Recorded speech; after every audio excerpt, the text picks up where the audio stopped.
What up, everybody? Another great week.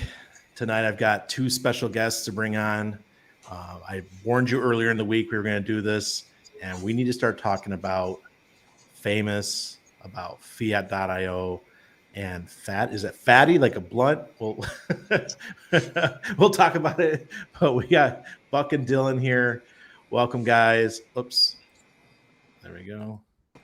There we go. All right. Hey, guys. Thanks for coming on the show. Buck, I've never actually spoken to you. This is so cool that, we've had Dylan on a couple weeks back, and so he knows the audience. But, tell us what you guys are up to, because I'm ready. I sacked for Fiat. I want to know what's happening with the money. I got expectations. Yeah, man. We're forking. We're forking Aave V2 with Fiat, and we're forking GMX with Famous. So very exciting stuff we got going on. All right, Buck, your mic is muted. Yeah, no, I'm here. Oh, okay. Yeah. So yeah, we're pretty busy right now. We've been doing the whole sacrifice circuit for the past couple weeks. But yeah, now we've had, I think, a pretty successful sacrifice start about a week ago. We've raised around 5.4 million, which is sort of in line with my expectations.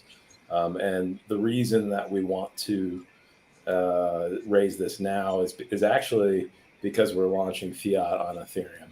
And we'll probably be doing that before PulseChain. So we're currently targeting this in Q1 of 2023. It's hard to say exactly when precisely, but that's sort of what we're looking to do.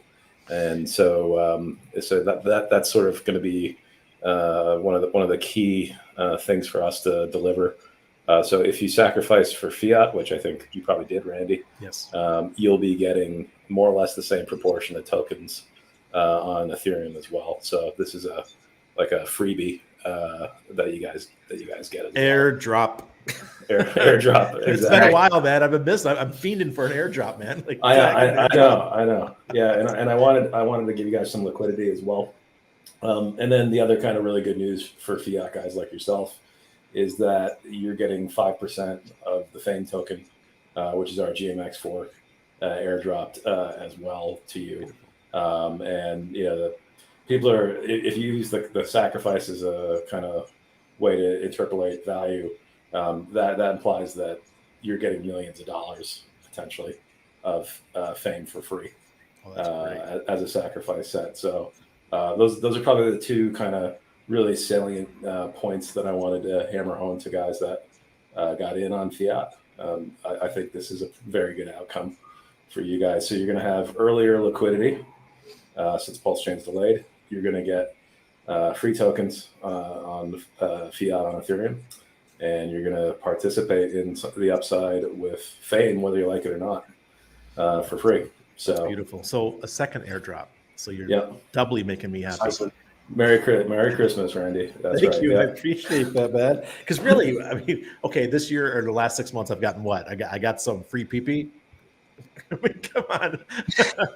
that's about all we got, man, with the poor plebs. But it's working out great. I mean, I understand this is a bear market. It's difficult to do these kind of things. I congratulate you guys for being able to pull it off, finding the liquidity to do it. And right now there's a lot of projects that are absolutely hurting. Projects that didn't take profits or didn't sell anything at the bull, and now they're like grasping at air during the bear, and that's typically what happens. And I launched over 40 projects back in the day, and it seemed like everybody suffered in 2018, 19 because they didn't take enough profits. So congratulations to you guys for at least having liquidity on the side to be able to do something like this. Yeah, I think I didn't sell very much at the top, but I think Buck did very well. So, the devs are good. Yeah. You might have noticed that we haven't touched the SAC address for Fiat.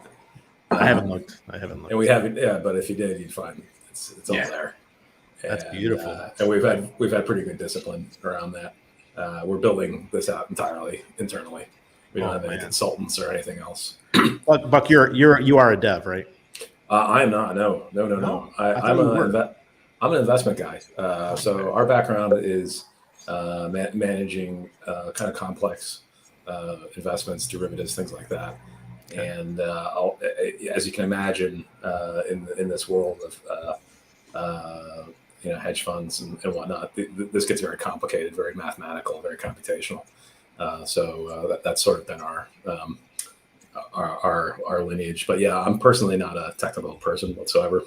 Okay. If I were, I probably would have gotten into Bitcoin in 2009 because I was interested in it that early, but I wasn't smart enough to do it. But yeah, either was I. I mean, I got interested in 2011, but I didn't. I tried putting it on my computer. I'm like, what the hell? This isn't working. It was really hard. Like watching those old YouTube videos of people just trading on like Mt. Gox and stuff. Yeah, it did not look very easy whatsoever. No. Yeah. So my contribution to the team is really just a little bit of strategy. Kind of picking out the sort of the business direction, if you will, of what we're looking to do. And then I have two partners who are very strong computer scientists, and that sort of rounds us out. So we have a little bit of liberal arts and myself, and then a little bit of smarts in comp sci and things like that. Okay. Yep. It sounds like you and I would have a lot to talk about. Because that's kind of my thing too. Is I even though I was the marketing side mostly, it's I tend to get along with the folks that know how to talk money. Yep. I get along with those folks really well, but the devs, I butt heads with them, man. I actually had to give up my project. I tried for 2 years to get my project off the ground, and I just butt heads with the devs. Going through 3 sets of devs, wasted tons of money. And I said, I'm done. Let's get out of here. I mean, congratulations, you guys. Actually, you're delivering 3. Yeah. I'll tell you what you said is a good point. It's hard, right? Because it takes a certain type of mind to be able to do these things, right? And it's a very different mind than what average people have, and to communicate and relay the kind of salient things to normal people, and then translate that over to dev mindset is quite hard. And it takes a degree of empathy, but it helps that we've known each other for the better part of a decade. And we're very, very close. I couldn't imagine trying to do this remotely with somebody who's working, for a consulting firm, trying to implement a solution. Like I can just see how that would be the road to hell and delays. Yeah. So I think that's a big strength that we've got in that, for Fiat and Famous, we've done it all ourselves, and we're there physically, discussing these things with each other every day, right? And I don't have to go through some, sales rep or relationship manager, which I imagine is what you probably have when you deal with consultants. Yep.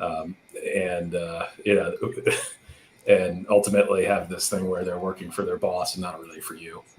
So they're kind of my equal partners in this, and I think that's one of our key strengths and why we've been able to do what we've done so far. All right. So one of the big things that people are getting sketched out about nowadays is the whole VC side. So are there what level of VC, or is it just you guys yourselves, or is there any other outside VC coming in to help you guys out? If that's too personal, let me know. No, it's not. It's a great question. No, it's just us. Man, that's amazing. We don't need anybody else's help. The only thing we've outsourced so far is Fatty.io, but that's because it's not a on-chain protocol that's actually doing actual real money movement, right? It's just reading the chain, and it's kind of boring stuff that needs somebody to really push through a lot of things. So yeah, it's a very, very good point. We don't have any outside influence on us, because we saw that with Uniswap, right? And it kind of took away when we saw Uniswap launch. Everyone was super excited. Then we started finding out it was all VC money that was pushing that, and that's just in crypto. When that happens, when it's that big, that's why I said if it's a little bit of VC money, fine, but not when it just 90% of it is. That's that takes away the whole idea of crypto, in my opinion. It does, and also those VC guys are very smart, right?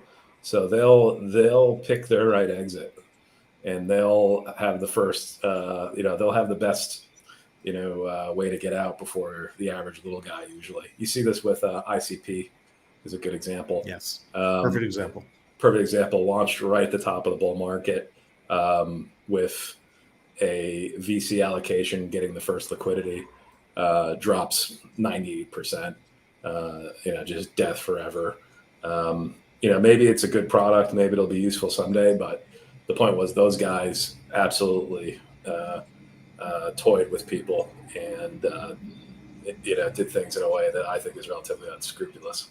Absolutely. And you see look at the price now. It's absolutely in the gutter. It's way worse than ones that we deal with within our community. Yeah, and those VCs basically took advantage of retail investors. Honestly, if the SEC wants to go investigate something, I would go investigate those guys, because they sure as fuck ruined some retail investors' lives the way they did that. They go out there promising that they're going to be Internet 3.0, and they've got this really smart Asian girl promoting their video and things like this, and all this stuff, and it was basically a really constricted supply at a very high price valuation, and some people actually paid that and got murdered, and that was led by the VC guys. The people that got the free airdrop, they were time locked, I think. So yeah, just a perfect example. I got my hopes up. Time lock for 6 months, and by then the price is down 99%. Exactly. Yeah, I know people that were like, I've just made $50,000, and this is life-changing money for them, right? To get an airdrop like that, and then now it's worth like $200 or something like that. So it's so bad. It's really bad. So yeah, we don't have anything like that, Randy. The only outside interests that we've got are the sacrifice set. So, that's observable. And frankly, how many people actually knew about the sacrifice? I mean, it was during a time. It was a weird time for Hacks. Sure. Hacks was still near the peak, right? Yeah. And the only reason why I knew about it is because Motley said something to me. That's the only reason why I knew about it. Well, I blame all that on Dylan. He just wasn't. He just wasn't active enough. No, I mean it was really hard. I mean, we were kind of. We had a couple days from when everyone knew about Fiat when it first came out, and then when Richard was like, "All right, we're launching in May," and there was literally like 2 weeks that I had like a window there to go around, and nobody fucking wanted to talk to us. So. But I wasn't streaming back then, so not my fault. Then we filled up in 5 days. And, and everyone's like, when I said I sacked for Fiat, and they're like, a day later, everyone's like, "Oh, Randy, can I get into it too?" I'm like, I think it's already closed. I got it on the last day, I believe. Nice. Skin of my teeth, man. That's how it rolls sometimes. People got to realize. Yeah. This is a good question by Doug. How will we be able to get our tokens we sacrificed for? You don't have to do anything. They're going to basically just be airdropped to you. We could potentially do a claim, but I'm pretty sure it's going to be an airdrop. How many Sacks wallets were there for Fiat? I want to say around 500. Do you know, Dylan, off the top of your head? I think it was around 500, yeah. Well, it's going to cost you guys like $1,500 to send all that out. I think we'll be okay. Yeah, I know, but still, just the freaking. I can't wait for PulseChain. I'm sick and tired of these fees. And we're getting raked over the coals, and $1,500 to do an airdrop is just obscene. And frankly, in my opinion. You guys are doing much better with Famous, marketing Famous. How much longer is the sack phase for Famous going on?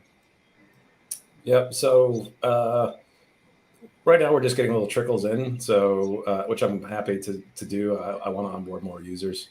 Kind of the outer bound of it is when we're ready to start to actually launch Fiat. So I expect we'll probably stay open through the holidays and New Year's. But having said that, if the right people start sacrificing, which happened last time, we'll close it. So it's a bit of an open-ended answer, but for now, I'm pretty happy just to onboard more users slowly, which is what's happening. So as far as I understand it, this is like BitMEX on PulseChain. Yeah, well, Dylan could probably walk you through it and show it to you. Probably a good idea. Go for it, bro. Throw it up on screen for you, sir. but yeah, I mean, essentially, it's basically like BitMEX, but on chain, right? It's a fork of GMX, which has done very well the past 12 months. It's only been around since maybe a year and 3 months or something like this, but it's performed very well.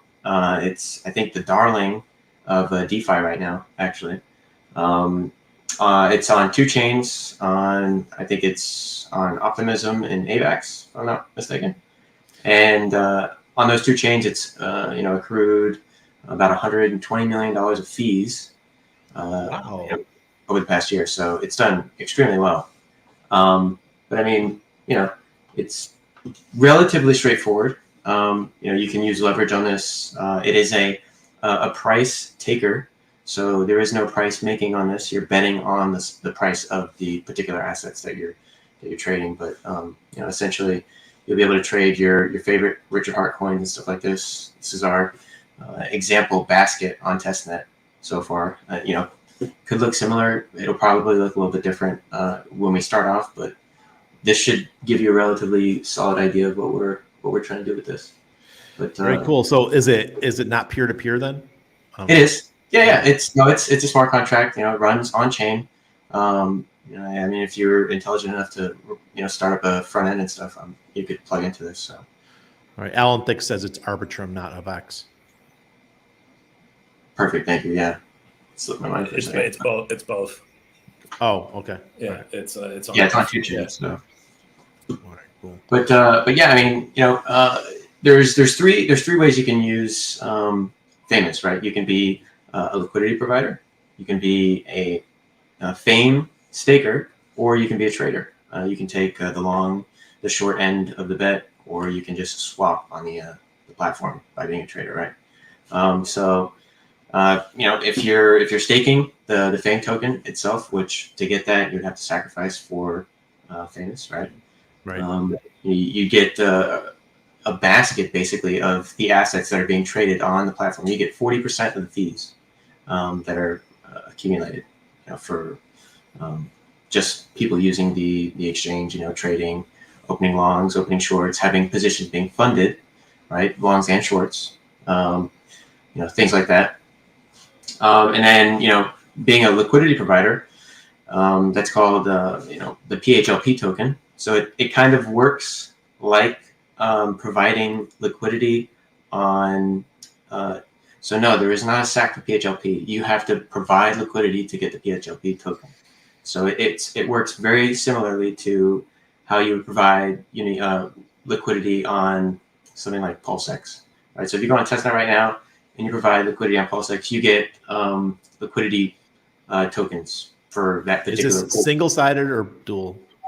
So it's like Curve. It's like when you provide liquidity on Curve. So you can go, you can provide liquidity on Curve with, like, say, USDC, and then you can pull out USDT or DAI or something like that. It kind of works in that sort of way.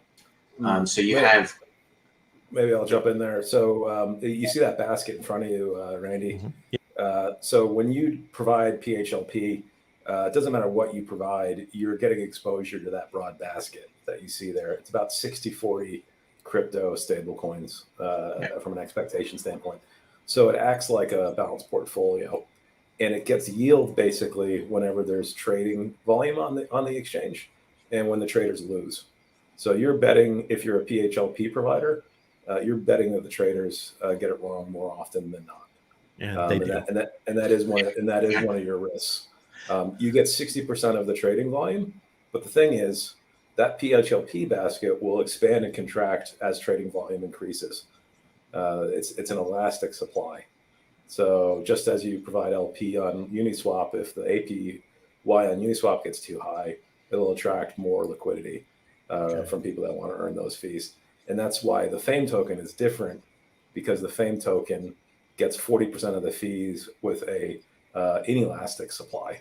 So it can't expand, right? So if the platform is monstrous in size, doing tons of volume, the PHLP will expand a lot. However, you'll still have the same proportion of fees for the Fame token providers. So it's sort of an important difference. So when you stake Fame, your risk is really how much volume does the platform is it expected to do in the future, right? The token itself doesn't take into account the fees that have already been paid out. So when you look at something like GMX, where it's done, $120 million in fees over the past 12 months approximately, that's not part of its $450 million valuation. Okay. You have to add that back in a sense. And why did you choose GMX over other options? That was Ivor's question. We think this one's just the best one. DYDX is pretty cool, but it's kind of centralized. I thought it was clunky too. I mean, I'm talking about a year and a half ago when I played with it. I didn't like it very much. Yeah, I mean, we wanted something that was more decentralized. That's non-KYC. This product is built by an anonymous team. So they've been very transparent and put every single piece of their code in their front end up. So this made things easier for us as well. And we just fell in love with it. I've been using this thing I think since February. So I was pretty early on in using GMX. And I had to keep it a secret until about a month ago when I finally told Dylan. But it's been probably one of the best performers in my portfolio. It's up around 70% year to date. Wow! In a horrible year. In a horrible year. I mean, this is disgusting. And as I said, that doesn't take into account the fees that it paid out. So, I have to say, I have to give props to Avalanche and Avax and how they've been putting together some good stuff on their platform. And it's like the unsung. They're doing so well. I looked at my Avax tokens the other day. I'm like, oh wow, I really haven't lost much over here, And I think that we're gonna have the same with PulseChain. We're gonna have our own little ecosystem with some amazing projects, along with all three from you guys. And I think it's just gonna attract more and more folks as we have a stable V1 and people are making money and kind of out of the eyesight of the regulators. I think we're going to be doing great. Yeah, I think we're going to be doing better actually, and the reason why is, the AVAX guy is very smart. He's like a Turkish, professor or something at MIT or whatever, right? But it's like that guy doesn't have the charisma or the ability to kind of speak to average Americans the way Richard does, and you just look at the work that happens within the community, just around people getting the word out and speaking to their friends and, really making PulseChain accessible to average people. I think something like AVAX is always going to be a little bit esoteric to them, for that reason. And if you've ever tried to use like the actual AVAX part of it, not just use it as like a EVM chain, but do the other stuff with it, it's like quite complex. Oh, really? I didn't know that. I only use Trader Joe and stuff like that. Yeah. Okay. Yeah. If you actually go use their wallet and their stuff, it's like you have to be pretty smart to understand it. So, I actually think PulseChain actually has this ability to have broad market appeal to people, the same way that Apple did. Right? They took kind of I'll just call it Linux. I know that's probably wrong, but they took some version of the Linux and basically put a nice, easy to use front end on it. And made a better operating system than Windows, right? They took the iPod and basically, rather than have 10 buttons on it like the other early MP3 players, it had one button and a track wheel, and made it super simple, right? I think in a way we can do something similar to that as well. And Richard's really got a bit of horizontal integration with PulseChain and PulseX and things like that. And it's probably a good place to sort of segue Dylan into Fatty as well. Let's talk about the integration, the horizontal integration for a second. Yeah, because I think that people fail to understand what's happening here, and how important it's going to be for us for the future of PulseChain, because it seems like we're just, instead of having stuff all over the place, all different chains and just an absolute mess like you have to deal with Coinbase or some of these other exchanges, you're gonna have everything you need all within the PulseChain ecosystem. You're not gonna need to leave anymore, and all the cross-chain stuff that's coming, you're just gonna sit there in your wallet. Like I'm a big fan of Aurochs. I work with the Aurochs team.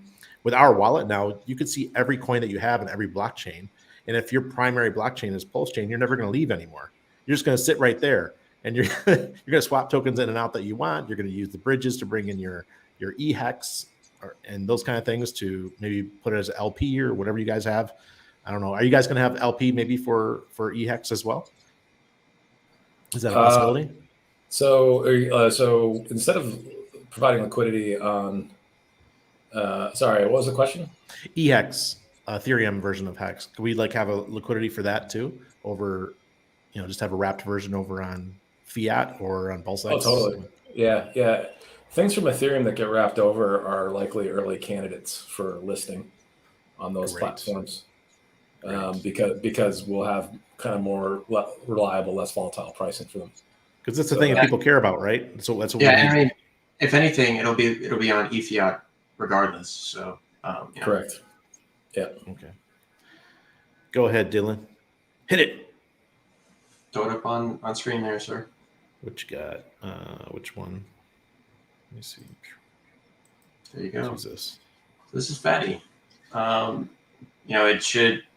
It's basically the one-stop shop for whatever you have that has to do with the RH ecosystem and the overall crypto markets, all in one place, because basically nobody else supports all of the things that we care about currently at the moment.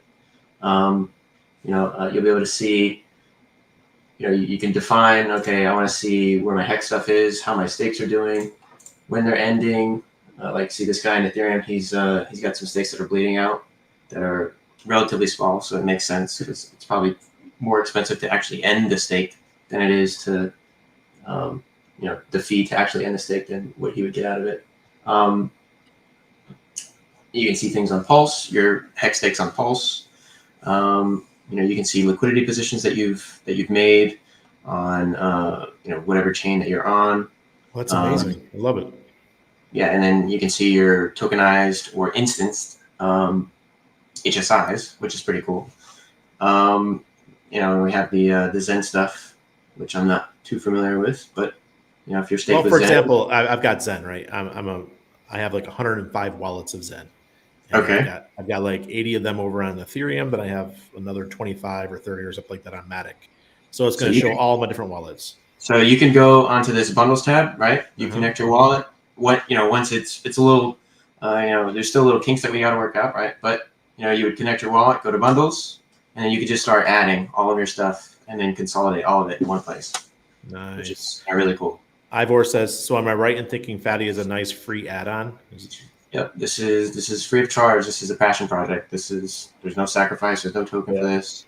We should probably get a better wallet that shows the Fiat ecosystem as well. If you have one handy, Dylan. I'll get my wallet here.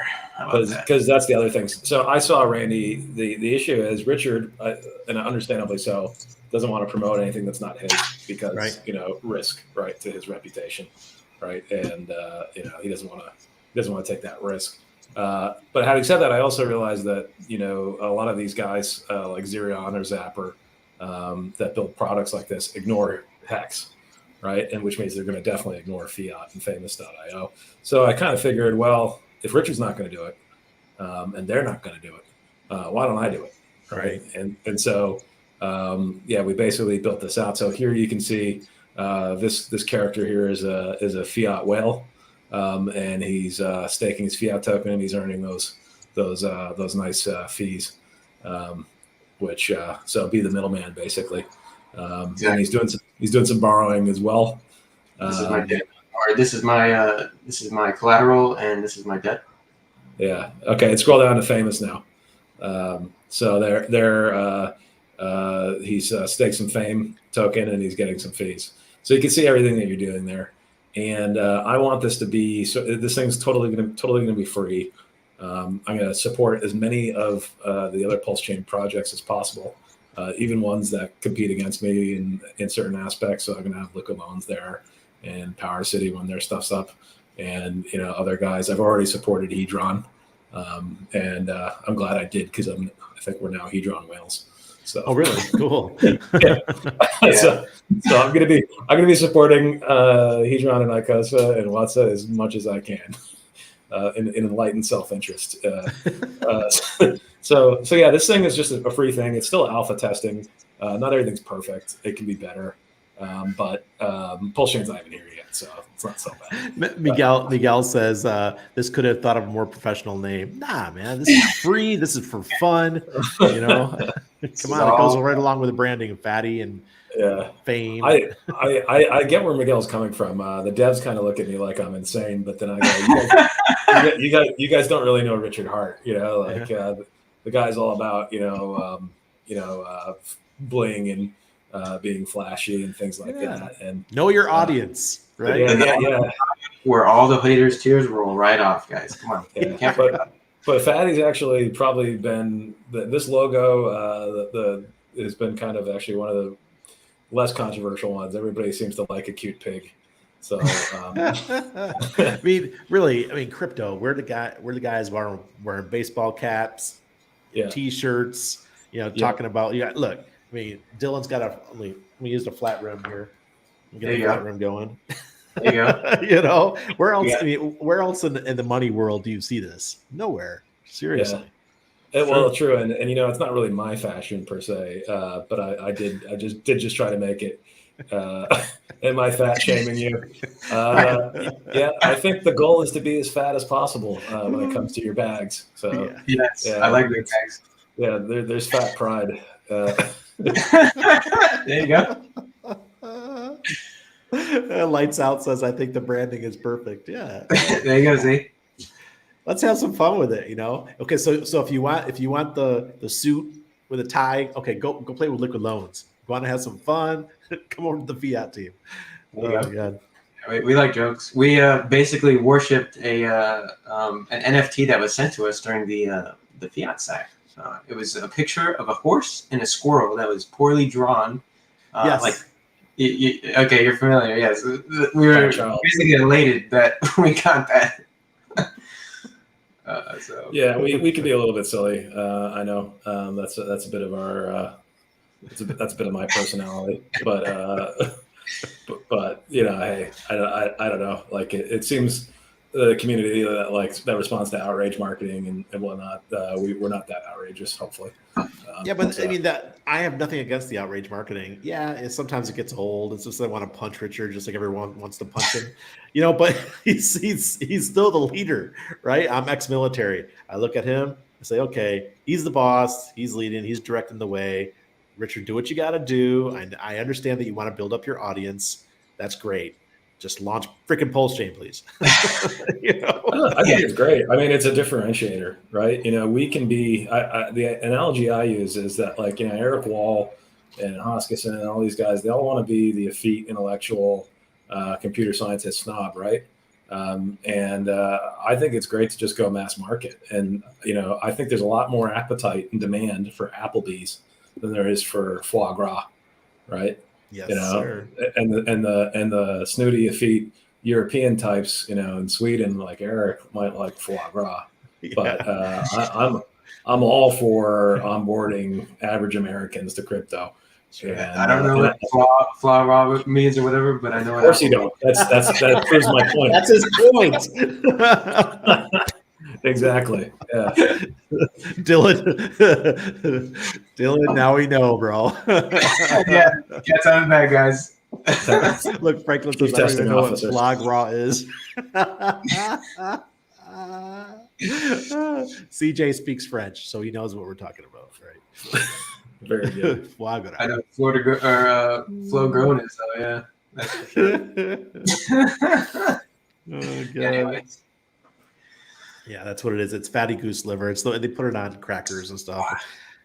Yeah. Yeah, probably not going to eat that anytime soon. I'll tell you that. I'm not a fan of French cuisine. I bet you guys know what breadsticks are, though. Free breadsticks. All you can eat breadsticks. I'm sure you guys know what that is. Oh, God. Great. That's great. They're opening up when they opened up our first Olive Garden, my wife made me take her. I'm like, look, I grew up Italian in an Italian household. I lived in Italy for 3 years. I'm like, baby, please no. I don't want to go to Olive Garden. She's like, come on, baby. I've always wanted to go because she's never been to the U.S. So I said, oh, okay, we'll go. Oh, my God, dude. I'm almost wretched. I'm like, seriously, babe. She goes, oh, no, I never want to go back. Good. It's a good choice. It's terrible. Oh, God. What's his Avatar token? What's that? Oh man, Alan's being a Alan's an Avatar token whale and is currently getting rugged, guys. So pray for Alan. Alan, I went into the BE Roots shill tank, and the guy that went before me was somebody showing something called Avatar 2 token, which is a fan-based token for the movie. Avatar. And it's a reflection token, so you know. So you go to the shill tank and you have 3 minutes to show your thing. So I spent the first 2 minutes of my 3-minute shill basically explaining why the Avatar token was going to basically rug, and it was a terrible investment, and that basically they should all sell it and never invest in things like that because they're not investments. And that pissed off a lot of people. And then anyway, it's dropped 50% since I said that. So look at Alan. Correct. Pray for Alan, guys. It works for B Roots. He gets into stuff very early and then he shills it. And there's nothing. I have nothing against that. Yeah, I like B Roots. He's always a gentleman to me. I quite enjoy talking to him, and I think he gives the game straightforward, right? But I think with things like that, if you're not the guy originating the coin, you're probably the sucker. Is my opinion. He's got a certain skill set, and he's got thick skin, and I couldn't do that, man. I feel so bad if people got wrecked. Yeah, same. I worry about these things night and day. One of the reasons why I capped the Fiat SAC so low was to kind of make it almost impossible for it to do badly. Because like if you only raise 3.6 million, it's not too hard to beat that at a market cap when Pulse Penis Dogecoin does 20 million market cap or whatever. It's pretty easy for you to get over that hurdle. So I like to think that everybody that sacrificed for this thing is going to do pretty well. That's something that's important to me. I definitely couldn't go out and march lambs to slaughter in this way. Look what Motley said. Something about a Vietnamese sandwich. Banh mi. Are you over there in Asia somewhere? Am I? No, I know you're not. Buck. He doesn't even have a passport, Dylan. Yeah. Dylan's so American, doesn't even have a passport. That is pretty typical, right? I've been across the country though. I've been to I've been all the way to Yellowstone and whatnot. Yeah. But never outside the reservation, right? So. Yeah, I don't know what he was on about with the Vietnamese sandwich thing. I think those sandwiches are gross, but that's me. I got Motley on detox when he got home from Vietnam. I got him on the drops to clear his belly out of parasites, just in case he got something. Right. I was like, brah, be careful. Oh goodness. Oh, come on, guys. Avatar 2. Look at this. Avatar 2, the way of exit liquidity.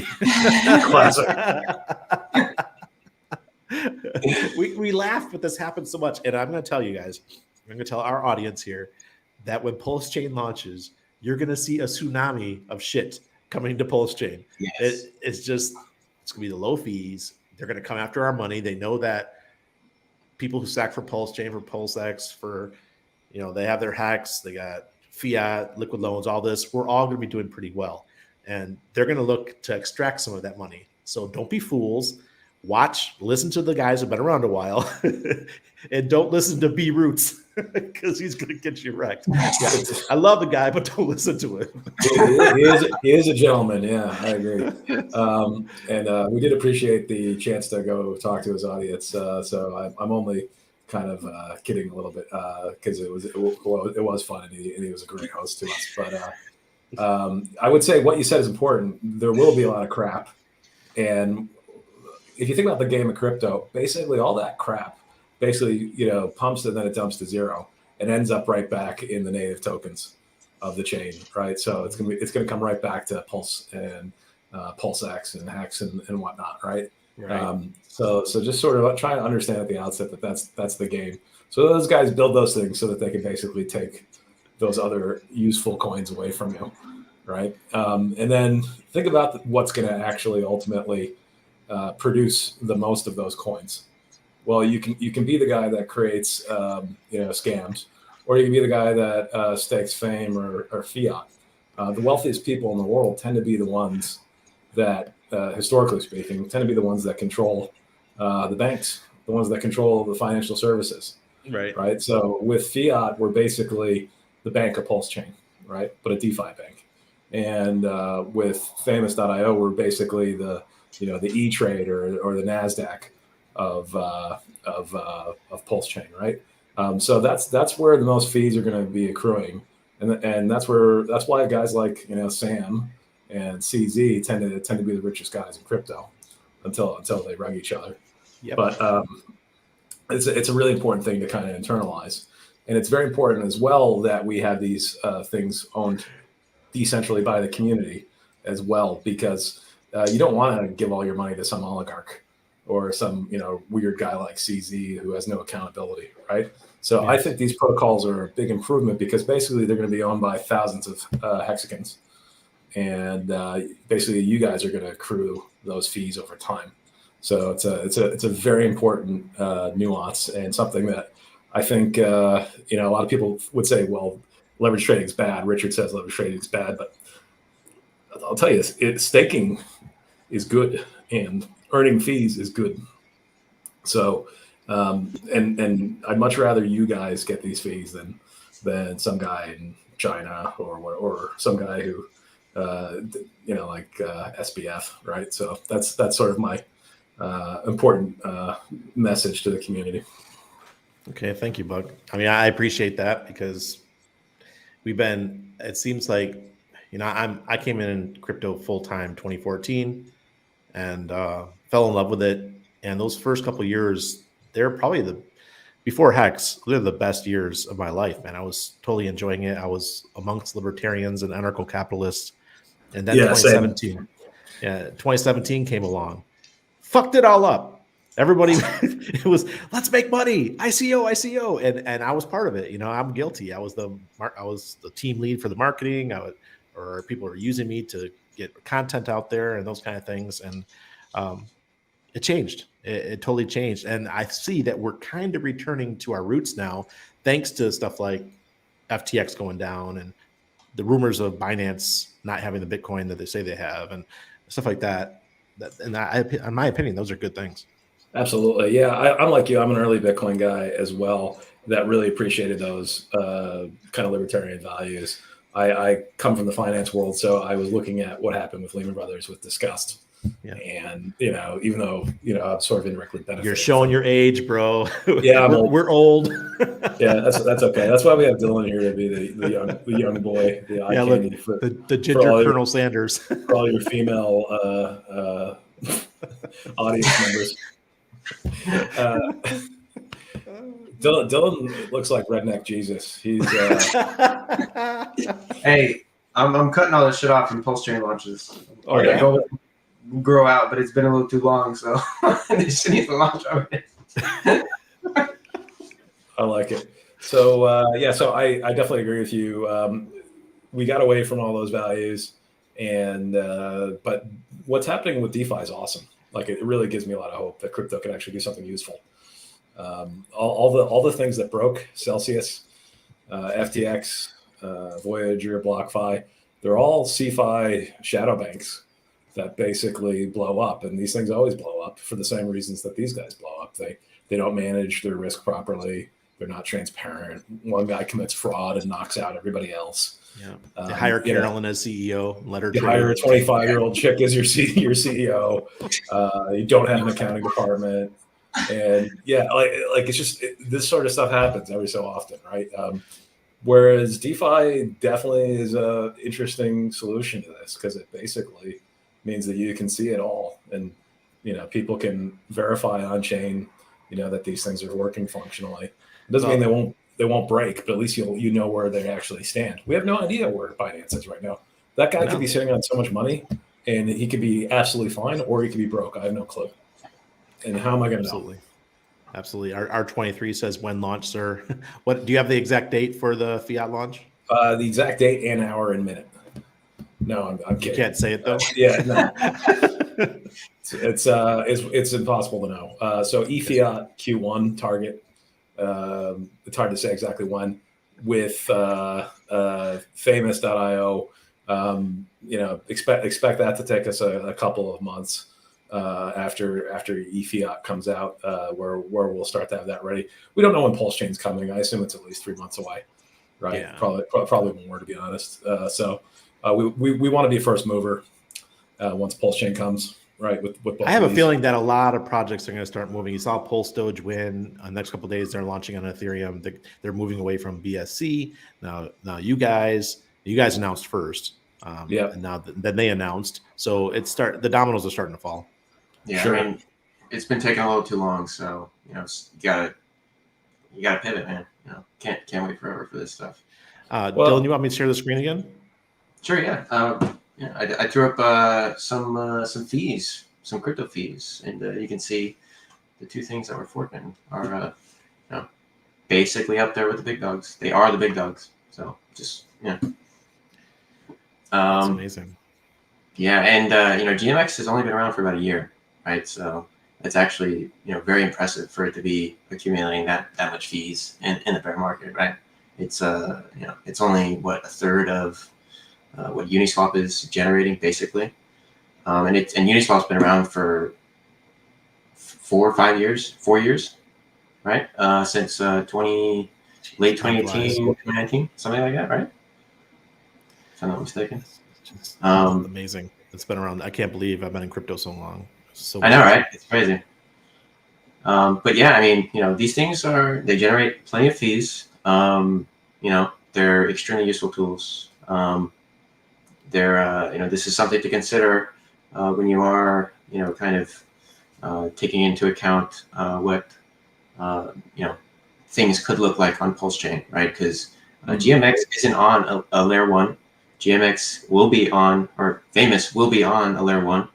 And it will kind of basically be monopolizing the lending and the leverage space with a range of different currencies and not just one or anything like that. So something to keep in mind. Okay. Yeah, I think that's a good thing that he's brought up there. And what we've done with Fiat and Fame, they're different than normal crypto that you're used to. Most of crypto it works in a greater fool's game where you need somebody else to come and pay a higher price than you do, which is why you create an avatar token with no market cap, and then you go and you buy some from yourself, and pump it up to create a fake history that everybody goes, oh, look, this thing's going up, and then they go buy it, and then you wait till that starts to slow down, and then you just sell all of your stuff. That's the recipe, right, for pumping up crypto. That's not super useful. Like, that doesn't really help the world. It's basically just, one group of scammers taking money from, sheep. And then they just do it again every week. Right. I call it scam coin of the week. Yeah, I gotta say, Buck, I was writing articles for eFlend when they were doing their ICO. Nice. And I met their marketing team in Portugal. We were at a Steam Fest for Steam It. And it was just, my wife's the one who met the guys, and she brought them over and said, hey, Randy, these guys want to talk to you. And they asked me to write the articles. So I feel privileged to know that I helped the original, which is now Aave, and I'm helping you guys before pre-launch. This is so cool, man. I might be forgotten in crypto history. Yeah, I might be forgotten in crypto history, but dude, I'm here. It's pretty amazing. And Aave, for those that don't know, is probably one of the best performing cryptos in crypto history, and it has terrible tokenomics, in my opinion. It doesn't have the same fee mechanism, sharing mechanism that Fiat does. Yeah. But I mean, they don't have respect or revenue sharing. Massive respect to those guys. What they built is amazing, and I think it literally is one of the it's up there with Hex in terms of ROI. And it started with 16 million, I think. I wasn't actually on the team, but I wrote their articles, and it was my first 10x. 10x for an ICO. Did you sell? Of course. You're talking about weak-handed Randy, man. Back then, I had weak hands. The 10x was like candy. I was a trader back then. I was trading, and now I'm a staker. So there's an evolution in crypto, and once you learn the staking game and the LP game and all that, you're like, shit, I'm not trading anymore. I'm not losing my coins. I'm keeping this stuff. Oh yeah. Yeah, it's much easier just to find things that you think are good and likely to stay good, and just close your eyes and forget about it for a few years. Yeah, and learn how to earn yield. Yeah. Well, that's another one. So, yeah, I think fundamentally these guys don't have fundamental value in their avatar type tokens, right? So, um, what's really cool about these tokens, and this is why I think GMX is doing so well in a really bad market, is that there's actual cash flows underpinning the token's value. So every time somebody trades, that's a fee going to that token. It's just like, every time you buy equity on a stock exchange, you pay a little bit of a fee to E-Trade or active brokers.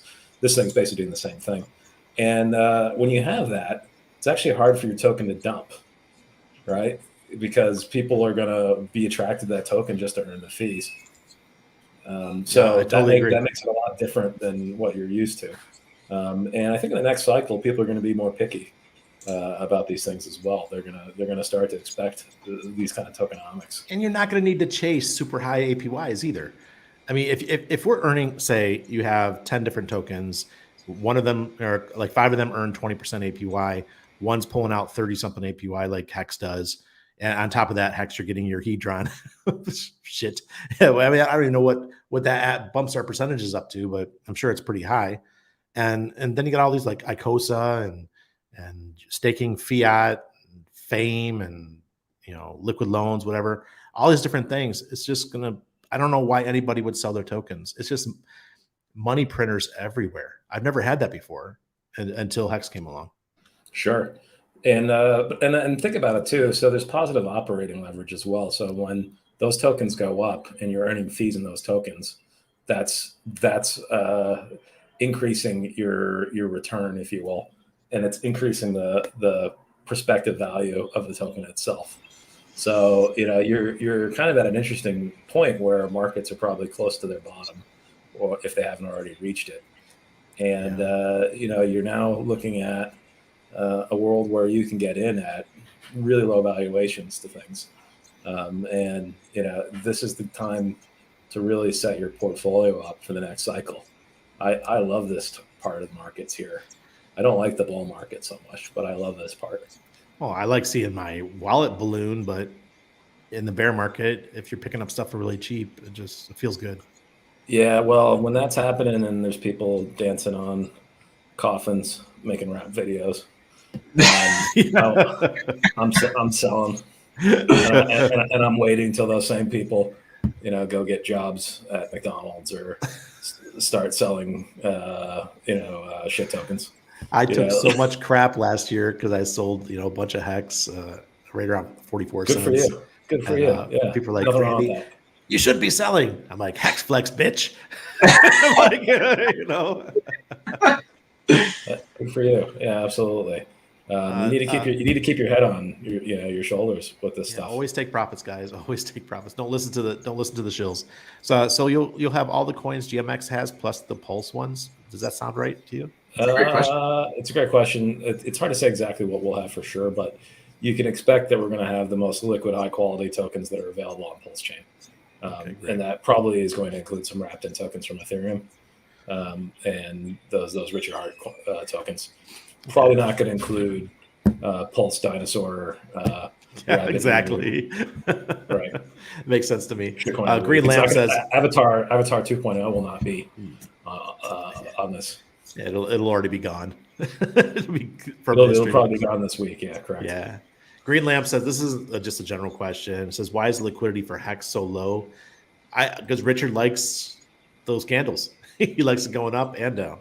I mean, we're in the bear market where everybody is, selling for liquidity, right, to get cash and stuff like that. So I would also say it's because Hex allows you to stake and earn inflation, so you're penalized for selling. If you don't stake Hex, you're basically being penalized because everybody else is earning that inflation, right? So there's a cost to having your Hex liquid. And there's also a cost inherent to providing liquidity for it, right? So, you have the alternative to go earn APY inflation at 9%, or you can go risk and permanent loss at 30%. So I think most people just stake. It's simpler and easier, but that means there's a lot less of the liquid X supply running around at a given point in time, and I think that's kind of the key reason for it. I provide XLP sometimes, not at the moment, but yeah, I did for a short time last year just to see how it worked because I'd never done it before. And I got out right away. I didn't want to have any of that impermanent loss going on. Right now, I mean, if you would have gotten it at the top and you put a bunch of LP in at the top, yeah, you'd be doing pretty well. You've got a crap ton of hex in you your have a lot bag. of hex. Yeah, it would have worked out great. But Yeah. if you do it at the bear market, the bottom of the bear, you're going to end up with a lot of stable coin. Yeah, not really getting the gain. Yeah, that's correct. Yeah. So let the big whales do the provide the liquidity for now. But hey, guys, is there anything else, other topics you want to talk about? Because we're about coming up on the hour here. No, I think I've really enjoyed that. We'll definitely try and come back. This famous cross-chain phomophobic. You are sacrificing for free speech, and we will be bringing fame to PulseChain. Having said that, you may have noticed that we're bringing Fiat to Ethereum. So seems like the team likes being cross-chain, but you should have no expectations. Nice.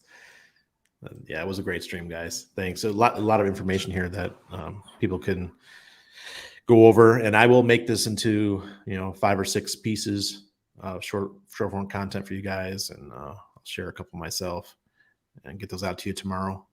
It is Friday tomorrow, right? Yeah. It's like I got time to make. It's already Friday where I am. So. Oh, okay. All right. Well, Friday in the morning for me. Yeah. I'll get some content made up for you guys. Hey, Marianne just showed up. Hello, Marianne. Marianne's here every night. Got a loyal bunch. Well, thanks again, guys. How do people sack for famous? Tell them, Dylan. We lost your sound, Dylan.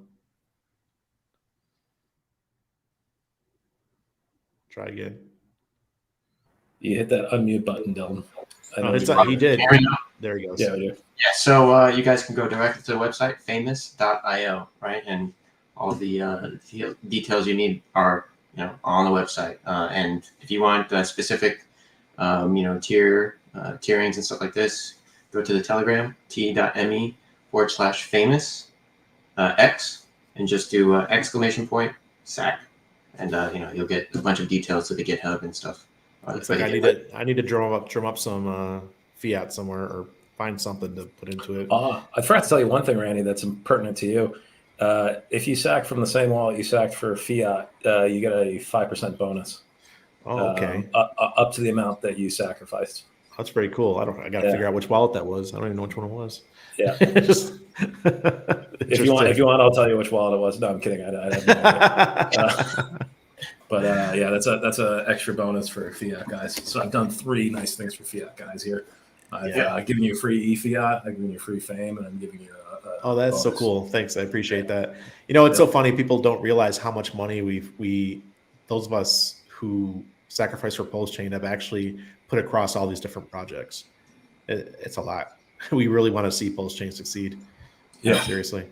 It's impressive. Yeah. And, we got 5.4 in the bottom of the bear market for a chain that's delayed, and a founder who's kind of keeping quiet at the moment. So I think that's pretty bullish. It tells you that we've got pretty good, strong product market fit, nice. all things being considered. All right, guys, go check it out. T.me famous. Is that the famous X? That's the Telegram. T.me/famous X. All right. Cheers, guys. Thank you. Thanks, Randy.